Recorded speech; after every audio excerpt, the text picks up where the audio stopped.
지금부터 인류 문명의 새로운 패러다임에 대한 탐구 제59차 세미나를 시작하도록 하겠습니다.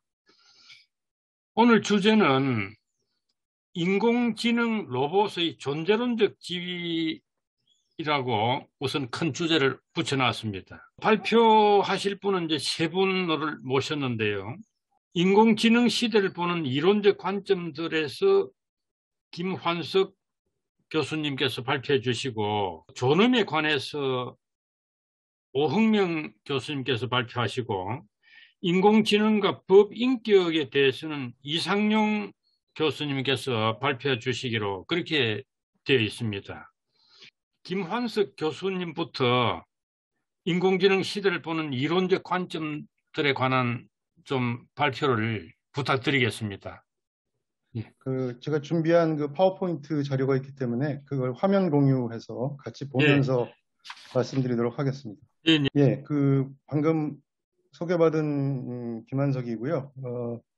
저는 국민대학교 사회학과 교수로 있다가 2020년 2월에 퇴직을 했습니다. 그래서 지금 퇴직한 지 한 2년 조금 몇 달 넘어가는데요.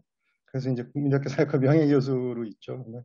지금 방금 말씀드린 대로 지금은 좀 자유롭게 시간을 쓰면서 그동안 했던 공부들, 미진한 것도 더 보충하고 좀 그걸 정리하는 그런 작업을 개인적으로 좀 자유롭게 시간을 쓰면서 하고 있는 중이고요. 오늘 말씀드릴 내용은 인공지능 시대를 보는 이론적 관점들. 이미 제 논문을 받아 보신 분은 알겠지만 이게 2017년 말에 제가 그때 회장을 맡고 있었던 그 한국 이론사회학회라고 있는데요. 거기에 그 학술지 사회화 이론이라고 하는 학술지에 2017년 11월에 그 발표했던 논문입니다. 그래서 이거를 다시 저도 들여다보니까 약간 더 업데이트 시키긴 해야 되는데, 이게 제가 말씀드린 게 주로 이제 이론적 관점들이기 때문에 큰 아웃라인 면에서는 이 이론적 관점들이 여전히 저는 인공지능 시대를 보는데 유효하다고 보기 때문에 그 내용을 중심으로 오늘 말씀드리고자 합니다. 지금 오늘날 우리가 이제 인공지능 시대에 살고 있다. 이제 그런 얘기들을 많이 하고, 오늘 세미나의 주제도 이제 바로 이제 그런 시대 진단 하에서 그런 문제의식을 가지고 세미나가 마련된 것으로 알고 있는데요. 이 인공지능 시대, 이 인공지능이라는 기술이 이제 사회 전체적으로 확산되고 사회를 변화시키는 어떤 대변혁이 일어나고 있는 시대라는 그 인식인데, 이것이 과연 바람직한 미래인가, 그러니까 유토피아인가, 우리가 원하는, 또는 아주 우리가 예상 못할 엄청난 파괴적인 결과를 가져오는 디스토피아인가, 이런 굉장히 양극단의 어떤 그런 예측이 다 지금 현재 학계나 또 일반 사회에서도 존재하고 많은 논쟁이 이루어지고 있습니다. 아직 쉽게 끝나지 않을 그런 논쟁인 것 같고요.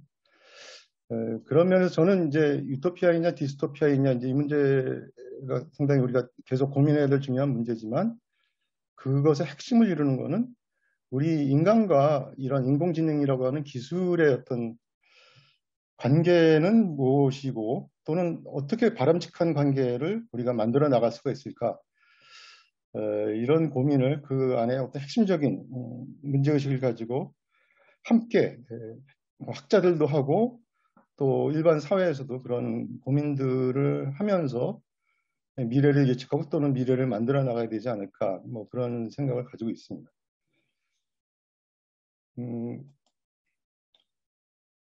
특히 우리나라에서 우리도 이제 인공지능 시대에 접어들었다는 것을 본격적으로 학자들만이 아니라 특히 일반인까지 알게 된 또는 느끼게 된 어떤 계기가 있죠. 이건 다 아시는 유명한 사건이었는데, 2016년 3월에 바로 이제 우리 서울에서 아주 획기적인 이런 바둑 대국이 열렸죠. 구글의 딥마인드라는 회사에서 개발한 딥러닝 기술에 의해서 이제 개발한 알파고라고 하는 어떤 그 바둑을 두는 인공지능 기술. 물론 이제 이 대국장에서는 왼쪽에 중국인 기사가 이제 대신 알파고가 딱 정한 어떤 그런 대로 이제 바둑을 두는 저걸 하고 있습니다만, 이제 이분이 알파고를 대표를 하고, 오른쪽에는 이제 우리나라의 천재 기사로 불렸던 이세돌 구단이 이제 같이 뒀었죠.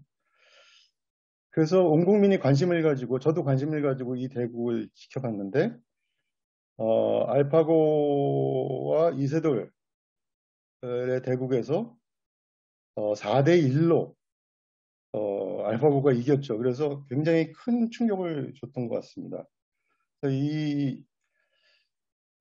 이세돌이 굉장히 우리나라에서 바둑을 가장 잘 당시로서 이제 뒀다는 그 기사인데, 이세돌을 이기는 정도로 고도의 그런 지적인 게임인 바둑을 인공지능이 이겼다면, 뭐 앞으로 올 그 인공지능 시대라고 하는 것은 인간의 지능을 능가하는, 그러니까 인간이 지능이 쓰이는 모든 곳에다 이런 인공지능이 다 기술이 대체할 게 아니냐, 그런 어떤 충격으로 우리에게 다가왔죠. 그래서 인공지능 시대에 대한 관심과 또 그것에 대한 우려, 뭐 이런 것들이 이제 굉장히 팽배하게 되는 어떤 그런 계기가 되었던 것이 아닌가, 저는 그렇게 기억을 하고 있습니다.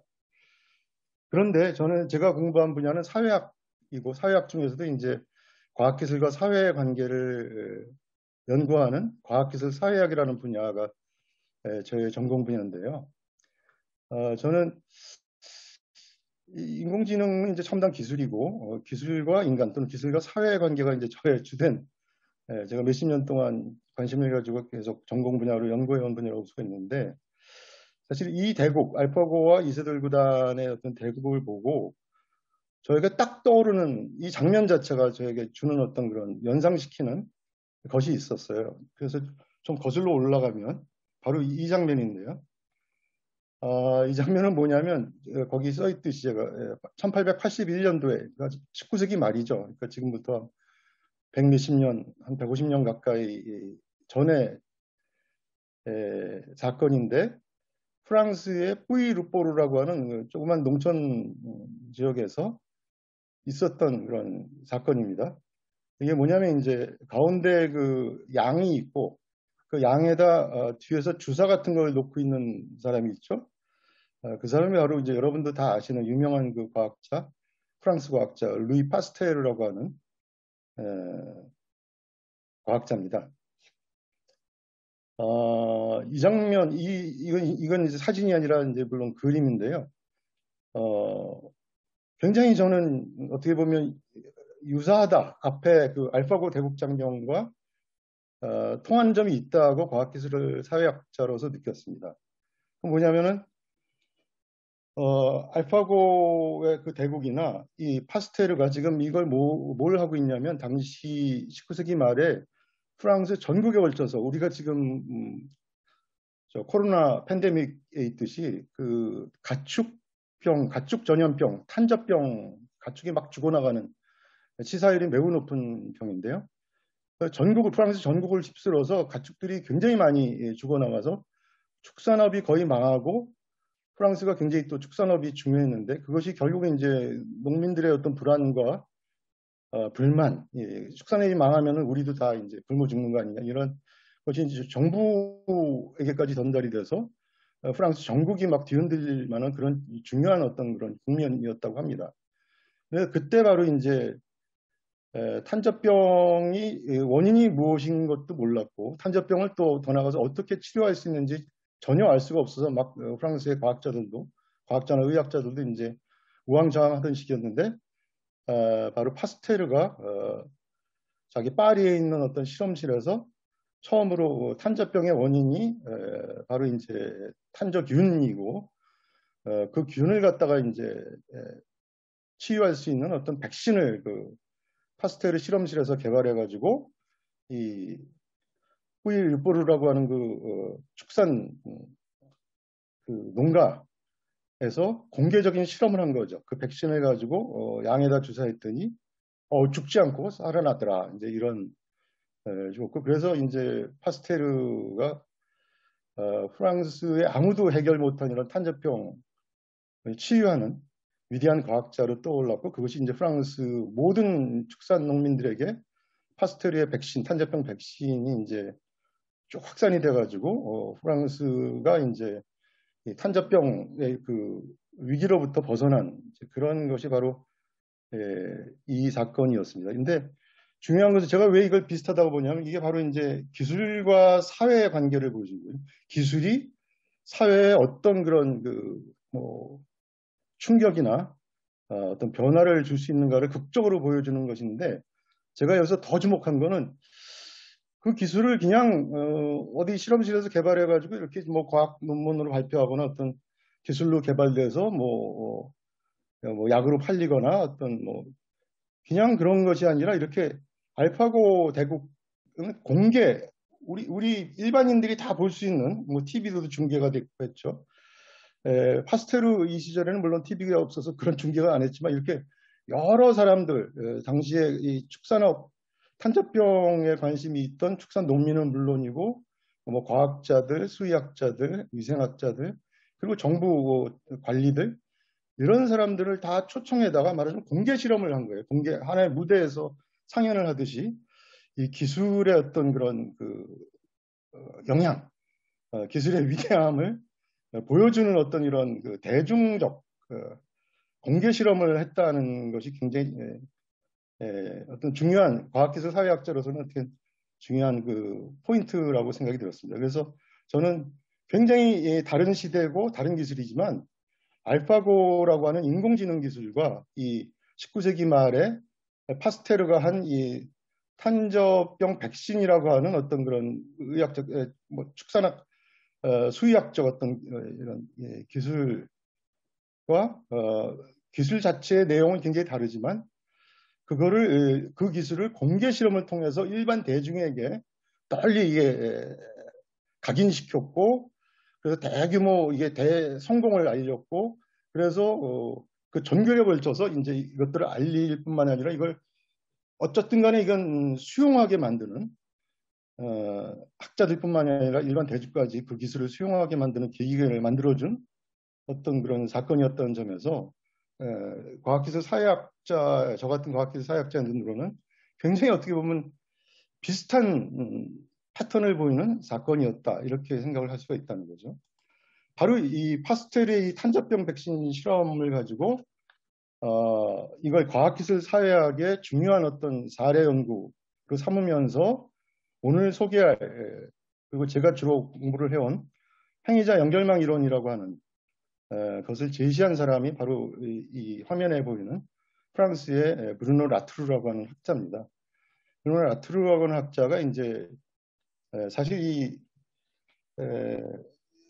파스테르의 탄저병 이 백신 실험, 요것에 관한 연구는 이제 83년도에 유명한 위에 굉장히 논문 제목도 굉장히 재미있죠. 4개 실험실을 달라 그러면 내가 3개를 들어올리라고 하는 그런 제목으로 이제 논문을 발표해서 굉장히 국제적으로 주목을 끌었고, 또 그 사례 연구가 담긴 책을 1988년도에 발표를 했죠. 파스테리자이션 오브 프랑스의 파스테르화라고 하는 오른쪽에 보이는 그 책으로 발표를 해서, 안타깝게 이건 한글 번역판이 아직 안 나왔습니다만 굉장히 중요한 책입니다. 그래서 라투르가 이제 이런 책을 통해서 과학기술과 사회의 관계를 보는 완전히 새로운 이론적 시각을 행위자 연결망 이론이라는 형태로 제시를 해서 라투르를 지금 같은 유명한 국제적인 학자로 만든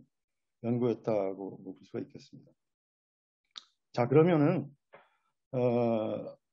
행위자 연결망 이론에 대한 소개로 들어가기 전에 이런 인공지능 시대, 또 그리고 인공지능 시대는 유토피아인가 디스토피아인가, 또는 인공지능이라고 하는 기술과 사회의 관계를 우리가 어떻게 볼 수 있을 것인가, 어떤 이론적인 관점을 보여주는, 뭐 지금도 각 이론적 관점에 따라서 계속 인공지능에 관한 연구도 계속 제가 구글을 뒤져보니까 계속 지금 나오고 있구나 하는 것을 제가 확인을 했는데요. 저는 오늘 그래서 그 대표적인 세 가지 이론을 제시를 여러분께 소개를 하려고 합니다. 첫 번째가 지금 보시는 건 네오러다이즘이라고 하는 이론적인 관점이고, 두 번째가 포스트 휴머니즘 또는 그것의 대표적인 흐름인 트랜스 휴머니즘의 관점이고요. 마지막 세 번째가 이제 제가 방금 전에 말씀드렸던 라트루 같은 학자들이 주장하는 행위자 연결망 이론의 관점입니다. 이 세 가지 각각의 관점에서 인공지능 시대를 각각 다르게 이해하고 다르게 진단을 내릴 수 있는 그런 우리가 중요한 서로 다른 관점을 볼 수가 있고, 그래서 우리가 인공지능 시대를 생각할 적에 이 세 가지 관점에서 한번 검토를 해볼 필요가 있고 자기가 판단을 할 필요가 있다. 저는 이렇게 생각이 듭니다. 우선 첫 번째로 네오러다이즘 관점에 대해서 함께 말씀드리겠습니다. 네오러다이즘 관점은 이건 네오가 붙었는데 이건 뉴란 얘기죠. 그래서 원래는 이제 19세기 초에 러다이트 운동이라고 하는 것이 뭐 영국을 비롯한 그러니까 산업혁명이 휩쓸었던 영국을 비롯한 서유럽에 있었던 노동자들의 운동이었는데요. 왼쪽 아래 그 그림에서 보듯이 거기 보면은 이게 이제 뭐 이게 섬유 방직 기계 같은데요. 그 기계를 노동자가 해머로 때려 부시는 그림이죠. 바로 이 그림으로 상징되는 것이 바로 이제 러다이트 운동입니다. 당시에 그 산업혁명으로 19세기 초에 영국에 대거 그 기계가 도입이 되면서 기계화가 이루어지고 그러니까 대량 생산이 가능하게 되죠. 대량 생산이 가능해서 자본가들에게는 굉장히 생산성이 높아지고 이윤이 많아지니까 좋았는데 이게 기계가 노동자들의 일을 대신하면서 노동자들이 이제 이 작업장에서 공장에서 쫓겨나는 거예요. 실업자가 되는 거죠. 일자리를 상실을 하게 됩니다. 그러니까 노동자들에게는 바로 이제 그러면 자기는 이제 뭐 생업이 사라지는 거니까 자기는 그럼 어떻게 먹고 살아야 되나 이런 그 위기로 느껴졌고, 그러니까 기계에 대한 어떤 그런 그 증오와 어떤 반발, 분노 이런 것들이 이제 폭발을 해서 그것이 하나의 노동자 운동으로 번졌다고 합니다. 그래서 1810년대 상당히 오랫동안 이 러다이트 운동이 특히 영국 산업 노동자를 필두로 해서 행행했다고 하는데, 그래서 이 러다이트 운동에서 우리가 이제 전형적으로 보는 거는 인간 대 기계의 대립이죠. 인간 대 기술의 대립. 그래서 이 새로 나타난 이런 이 기술이 인간의 일자리를 비롯해서 이 기존의 인간 세계를 뭔가 파괴적인 영향을 미칠 것이다. 그래서 거기에 그것을 비판하고 그런 기계가 확산돼 가지고 이제 뭐 전체 어떤 생산 방식이라든지 사회 구조를 바꿔놓는 어떤 미래라는 것은 굉장히 비관적인 디스토피아가 될 것이다라고 보는 그런 관점이 바로 러다이즘이었죠.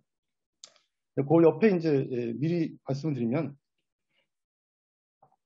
이런 러다이트 운동, 러다이즘에 대해서 19세기 말에 19세기 후반이죠. 여기까지는 아니고 그 오른쪽에 보이는 뭐 다들 잘 아시죠? 칼 막스의 사진인데요.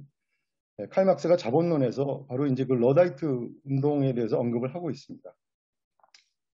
중요한 사건인데 막스가 이런 지적을 했어요. 러다이트 운동의 노동자들이 왜 이렇게 그때 강렬하게 거기에 참여했는지는 노동자들의 분노는 이해가 되지만 이건 잘못된 적을 향하고 있다. 즉 노동자의 적은 사실은 기계가 아니라 그 기계를 만들어서 이제 노동자들을 일자리를 상실하게 하고 노동자들의 임금을 삭감하는데 이용하는 바로 자본주의인데, 그러니까 노동자들의 적은 기계가 아니라 자본주의인데 그 적을 잘못 인식을 했다는 거죠. 노동자들이 이제 과학적 사고를 갖추지 못하고 말하자면 노동자들이 그래서 비과학적, 비합리적인 어떤 낭만적, 반동적 운동이 바로 러다이트 운동이었다고 막스는 비판을 했습니다. 그러면서 이제 기계가 노동자의 적이 아니라 자본주의, 그러니까 노동운동으로 비판하고 전복시켜야 될 거는 자본주의라고 하는 그 생산 양식이지 기계라고 하는 그 기술이 아니다. 새로운 신기술이 아니다. 그렇게 얘기를 했죠. 그래서 오히려 그 기계가 가져오는 노동 생산성 향상이라고 하는 거는 자본주의를 전복시키며 그래서 거기는 이제 사회주의, 공산주의라고 하는 새로운 생산 양식에서 이제 그 기계를 올바로 잘 이용을 하면 노동자들에게 사실은 큰 혜택을 가져오는 것이다 하고 이제 박스는 그렇게 주장을 해서 이 러다이트 운동에 대한 어떤 그런 과학적인 관점을 제시하는데 상당히 막스가 기여를 했다. 이렇게 특히 이제 막스주의자들은 그렇게 평가를 했죠. 제 생각에는 뭐 그렇게 정말 기계는 정말 그러니까 과학기술은 중립적이기만 하고 자본주의냐 뭐 사회주의냐 이런 사회 뭐 생산량식 사회 구조는 이제 과학기술과 어떤 분리된 하나의 이제 뭐 인간 사회의 어떤 그런 양식 뭐 이런 것으로 이렇게 이분법적으로 보는 것이 과연 옳으냐에 대해서 저는 좀 문제가 있다고 보지만 그래도 막스의 이런 비판점에서 우리가 얻을 수 있는 뭐 우리가 저는 괜찮은 통찰은 과학기술 기계라고 하는 과학기술 자체가 미래를 결정하는 것이 아니라 사실은 그것이 이제 사회적인 맥락과 사실은 연관해서 그걸 봐야 된다고 하는 그런 통찰을 막스가 제시해 준 거는 상당히 우리가 좀 의미할 점이 있다 이렇게 생각이 들고 그것을 이제 올바로 이론화시킨 게 나중에 제가 소개드릴 행위자 연결망 이론이다 저는 이렇게 생각을 하고 있거든요. 자, 그래서 이제 러다이즘이라고 하는 그런데 오늘날 이제 인공지능을 바라보는데 그냥 19세기의 러다이즘에서 그대로 바라보는 게 아니라 연결성은 있지만 어떤 새로운 것이 가미되는데 그걸 네오러다이즘, 신러다이즘, 러다이트주의라고 얘기를 하죠. 그러면 이제 인공지능에 대해서 네오러다이즘이라고 하는 이론적인 관점은 언제 어떻게 누가 제시를 했느냐? 대표적인 게 이제 가장 먼저 네오러다이즘을 인공지능을 비롯한 어떤 그런 특히 정보기술 바라보는 관점으로 제시한 사람이 그 책을 쓴 사람이 바로 테오도르 로작이라고 하는 이거는 그 문화 비판가인데요. 사실은 카운터 컬처 탄생인가요? 그러니까 미국의 60년대 저항문화 운동에 대한 어떤 이론적인 제시를 한 것으로 유명했던 분이고요. 근데 이분이 이제 80년대에 그 서구에서 이제 정보기술이 이제 나타나고 널리 이제 확산되기 시작하면서 말하자면 이제 정보화가 이루어지면서 네오러다이즘의 관점에서 이 정보 시대를 바라보는 비판적인 관점을 1986년도에 이 책을 써가지고 컬트 오브 인포메이션을 써가지고 이제 제일 처음 제시한 사람이고 영국에서는 또 이분과는 좀 다른 관점이지만 사회학자인데요. 프랭크 웹스터라고 하는 분이 역시 86년도에 네오러다이트 관점에서 이제 정보사회를 보는 그런 책을 썼습니다. 그래서 80년대 중반에 정보기술과 관련해서 네오러다이즘이 이제 대두하게 되었고 1990년에는 이 네오러다이즘을 이제 확고하게 하나의 어떤 선언을 운동과 이념으로서 선언을 한 사람이 찰리스 글렌 데닝이라고 하는 이분은 작가이면서 이제 사회 운동가인데요. 네오러다이트 선언을 향한 노트라는 것을 이제 발표를 해서 네오러다이즘 운동의 어떤 그런 출범을 알렸고요. 네오러다이즘의 가장 핵심적인 생각, 정보기술 또는 인공지능 기술을 바라보는 가장 핵심적인 생각은 바로 이제 인간 존엄성에 기초한 휴머니즘을 추구하는 것이 이것이 이제 가장 핵심적인 기초라고 볼 수가 있고요. 근데 이 정보기술 또는 그 중에서도 이제 인공지능 기술이 이런 인간의 존엄성을 기반한 어떤 그런 인간 세계를 위협하고 파괴하는 기술이다. 이런 식으로 이제 비판적으로 보는 거죠. 그리고 이제 거기서 좀 더 막스주의에 가까운 또 그런 네오러다이즘을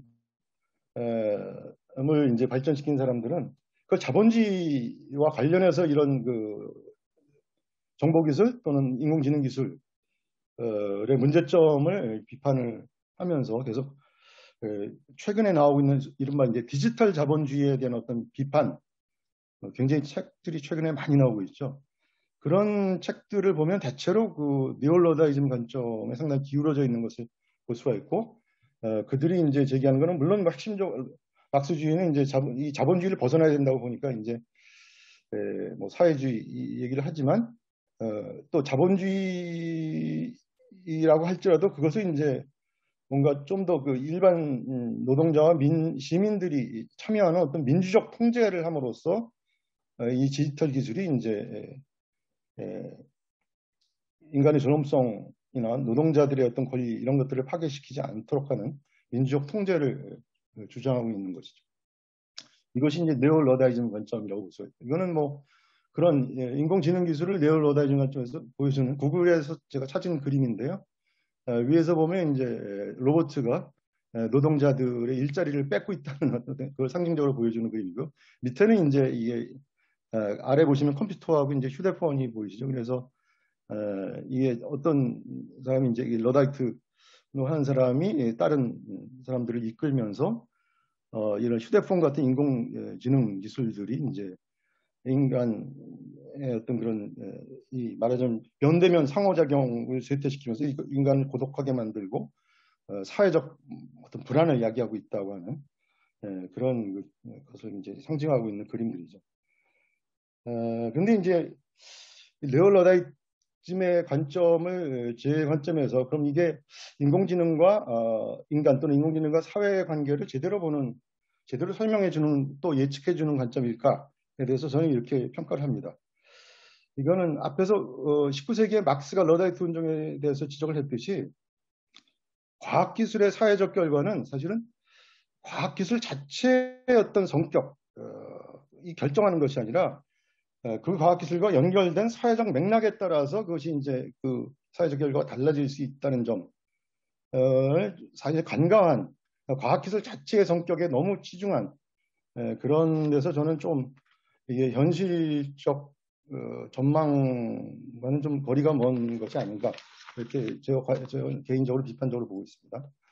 두 번째 이론적인 관점은 이제 포스트 휴머니즘 관점이고, 아마 오늘 다른 발표 제가 못 들었습니다만 아마 여러분들 포스트 휴머니즘 많이 들어보셨고 국내에서 이제 굉장히 많이 지금 포스트 휴머니즘에 대한 관심이 굉장히 크게 학계와 일반 사회에 이제 상당히 많이 확산되어 있기 때문에 그런 관점에서 일본 인공지능을 보는 그런 경향이 많이 이제 생겨나고 있는 것 같습니다.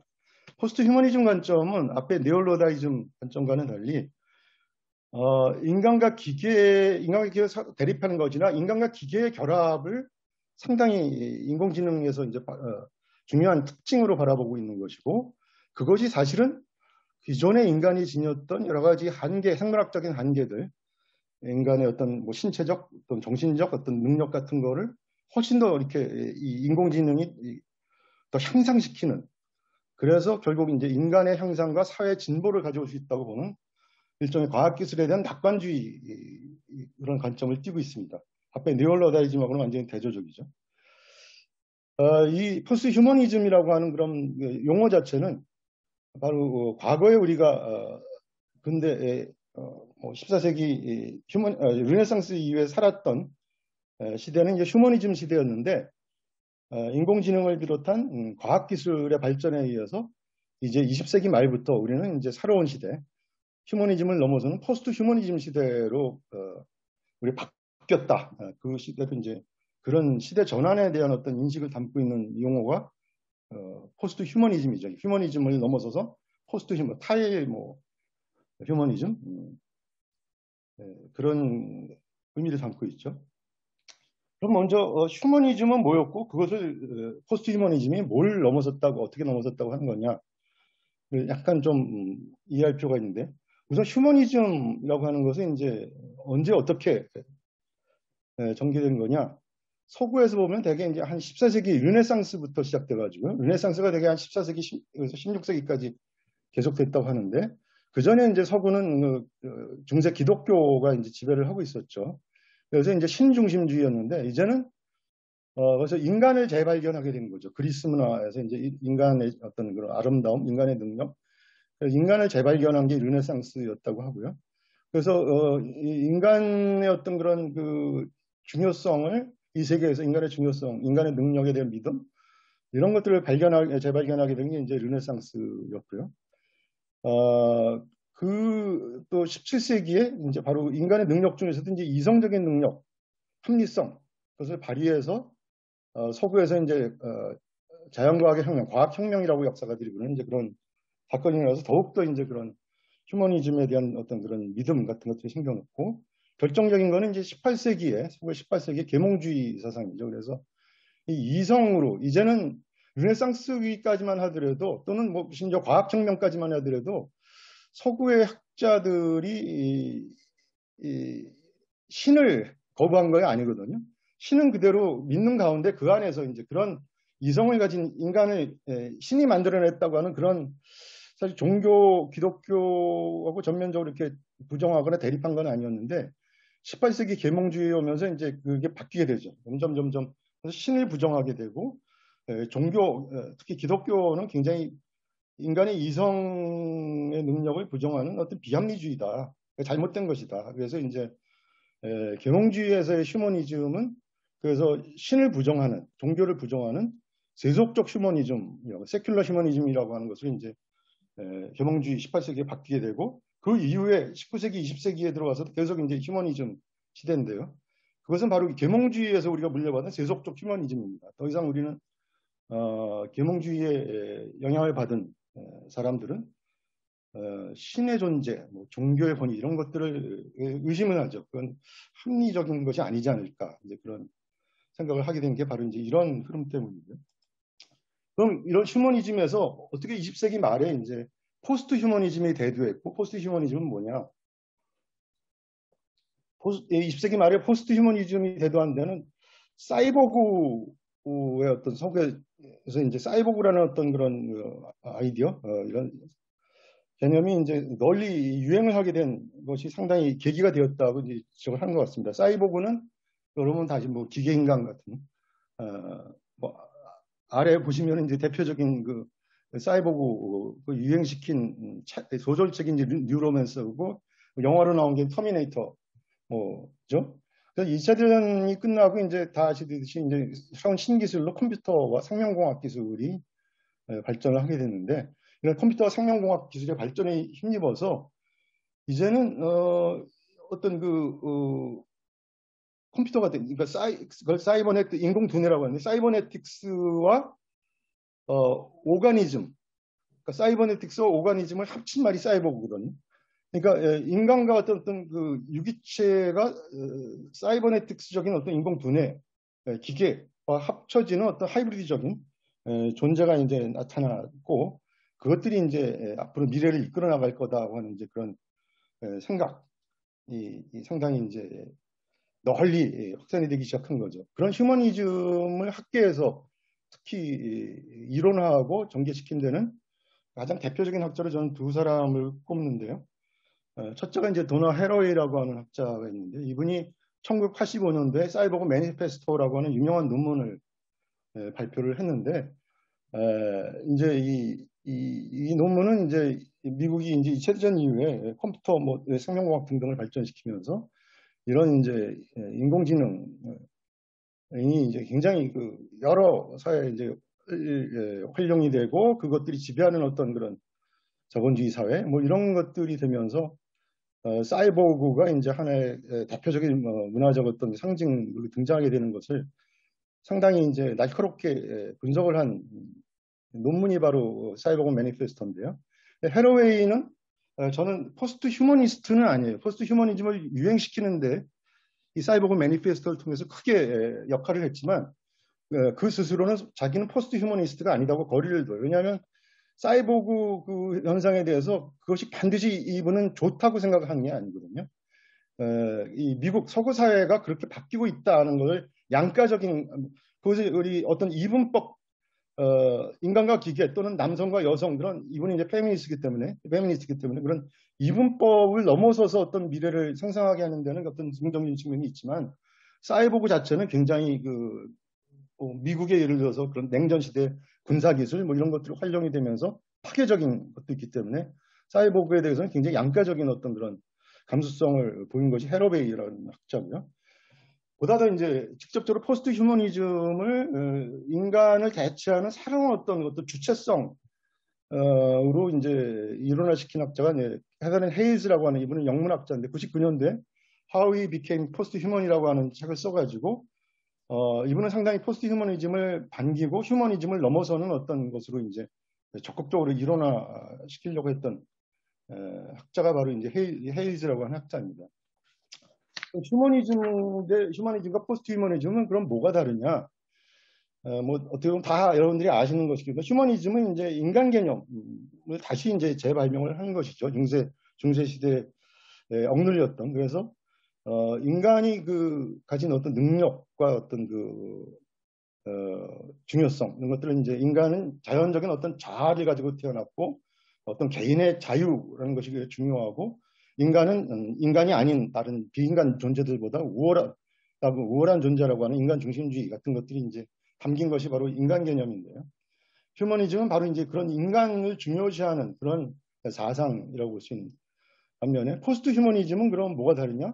포스트 휴머니즘은 인간이 자연적인 자아를 가지고 태어난 어떤 그런 주체라고 하는 것을 부정을 하죠. 그래서 특히 이제 이거 사이보그 컴퓨터 지능의 영향을 받았기 때문에 인간 지능과 컴퓨터 지능은 근본적으로 차이가 없다고 하는, 그래서 휴머니즘의 인간 개념을 해체하고 있는 것이 바로 이제 포스트 휴머니즘입니다.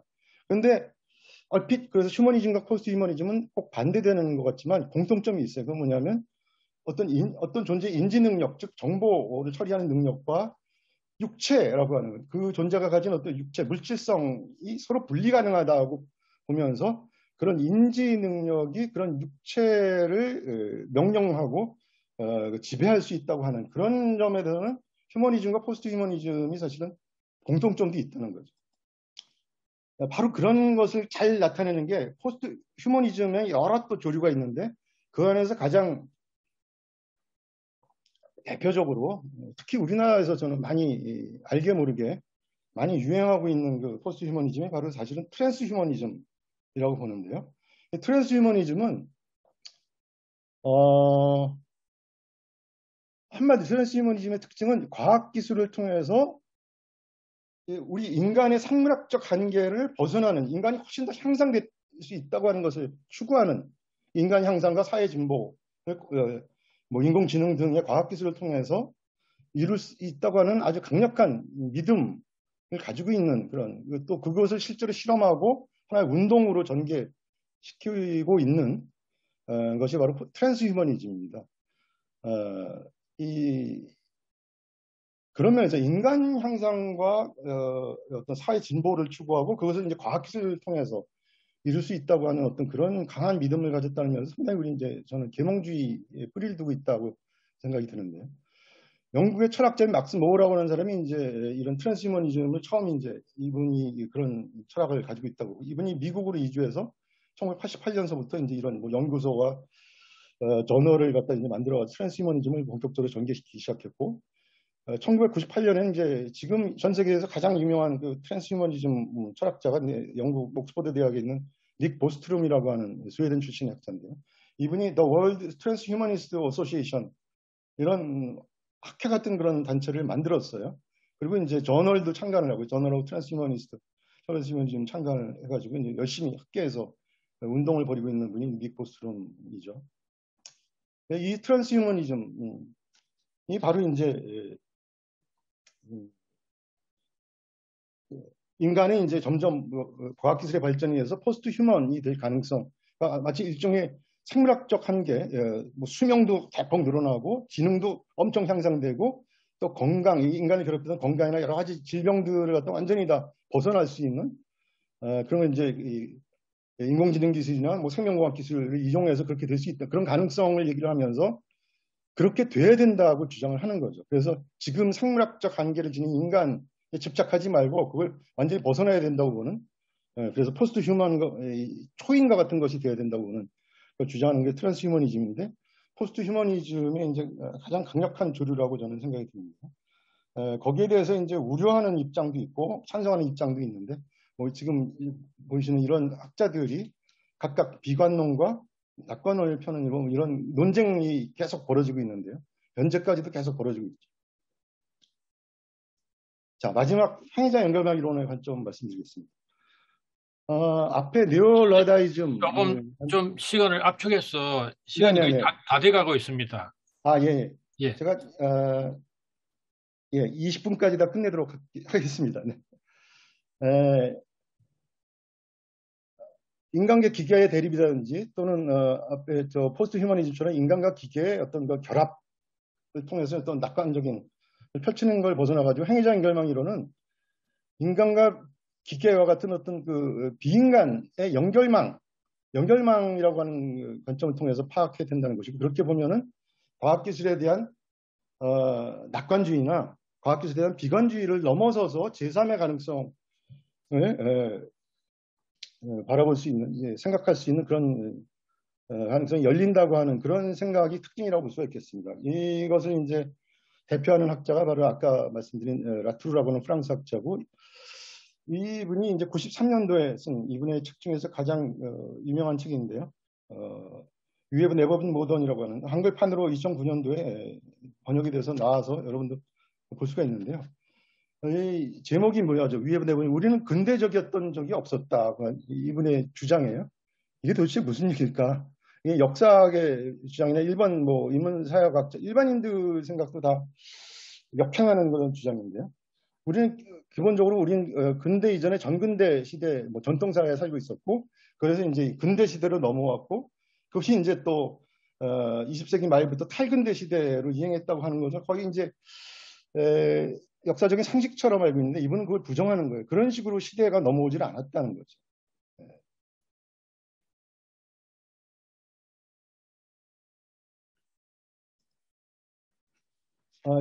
그 책에서 이제 이분이 주장을 하는 건데요. 이 그림을 길게 설명할 건 없고, 하여튼 이분이 근대주의가 그 안에 모순을 가지고 있다는 거예요. 왜냐하면 근대인들은 머릿속으로 이 세계를 인식할 때는 옆에 이제 보면 논 휴먼 대 휴먼, 그러니까 비인간 세계 대 인간 세계, 즉 비인간 세계, 비인간들로 이루어진 자연 세계 대 인간들이 만들어내고 인간들로 이루어지는 어떤 문화 또는 사회 세계, 아주 순수한 두 가지의 서로 완전히 질적으로 다른 두 가지 영역이 있다고 머릿속으로 생각을 하면서 실제 자기의 실천, 일상생활에서의 어떤 실천 속에서는 끊임없이 인간과 비인간적인 요소를 서로 연결시키고 섞는 그 하이브리드 또는 네트워크를 끊임없이 만들어내서 하는 그런 그러면서도 모순을 느끼지 못하는 것이 바로 이제 근대주의라는 이분이 비판을 하고 있는데요.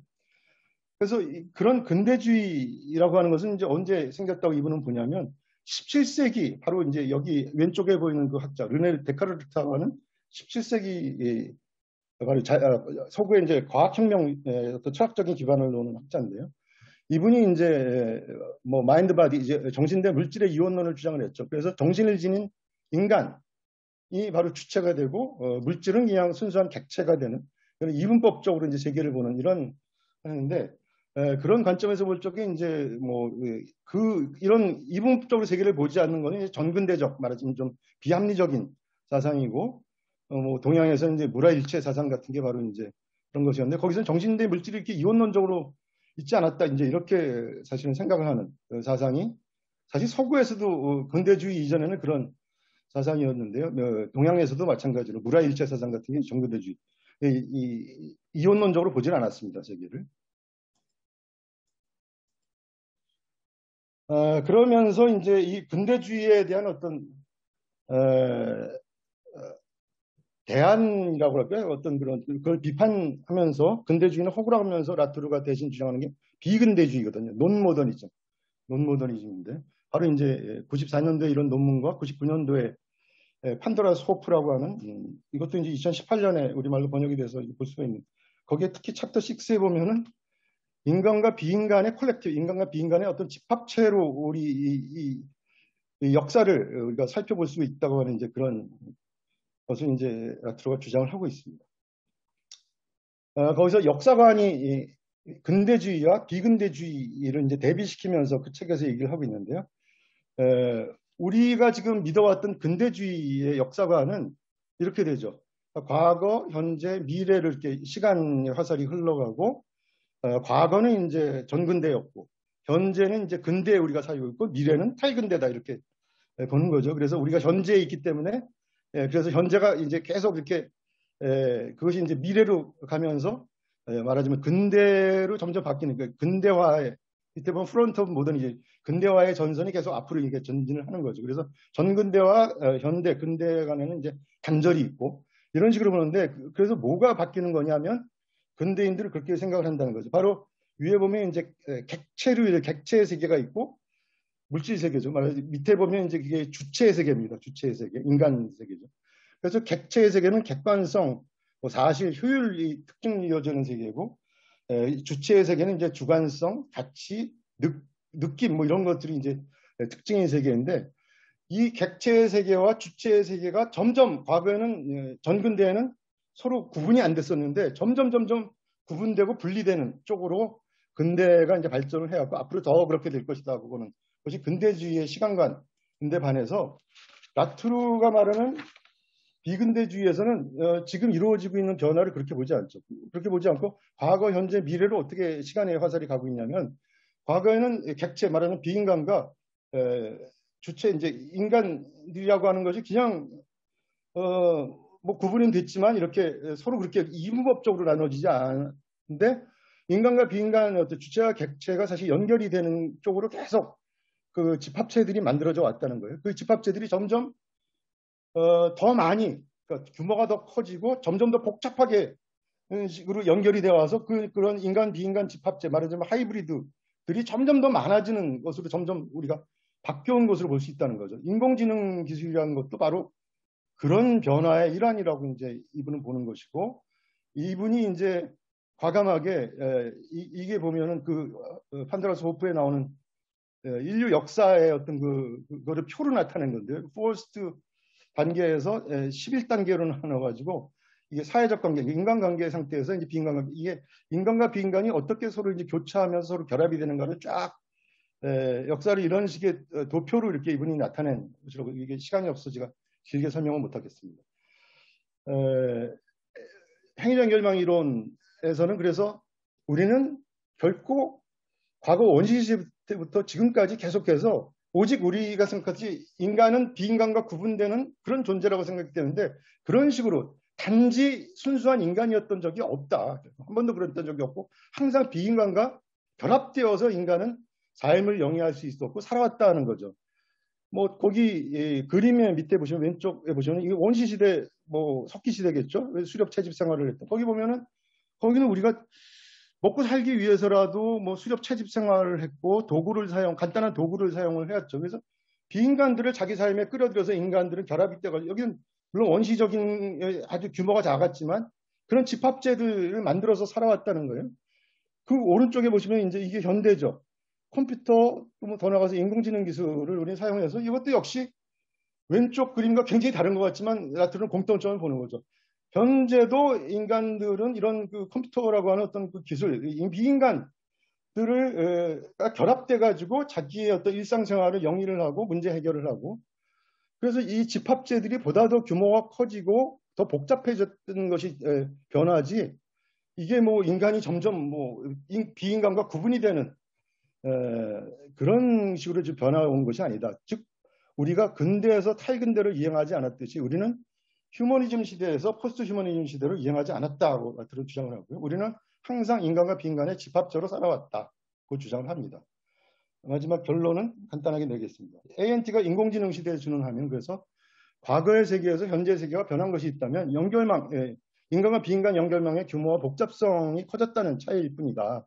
그래서 라트루가 이제 최근에 주장하는 것은 우리가 그래서 미래에 대해서 우리가 항상 따져봐야 될 어떤 그런 문제는 우리가 근대화를 향하고 있느냐, 생태화를 향하고 있느냐죠. 우리 근대화는 점점 더 인간이 뭔가 비인간과 구분되는 세계 속에 살아왔다는 어떤 허위의식을 가지고 있다고 라트는 보는 건데 그건 잘못된 그런 이분법적인 허위의식 때문에 바로 지금의 기후위기나 생태 여러 가지 위기들이 나타났다고 라트는 얘기를 하고 그것을 벗어나기 위해서는 바로 이제 비근대주의 적인 어떤 그런 역사가 속에서 생태화를 추구해야 된다고 보는데, 그래서 지금 그 트랜스휴머니즘이라고 하는 거는 근대화의 지속일 뿐이라는 거죠. 바로 그런 데카르트가 처음 17세기에 창안했던 그런 이원론을 극단적으로 추구한 게 바로 트랜스휴머니즘이고요.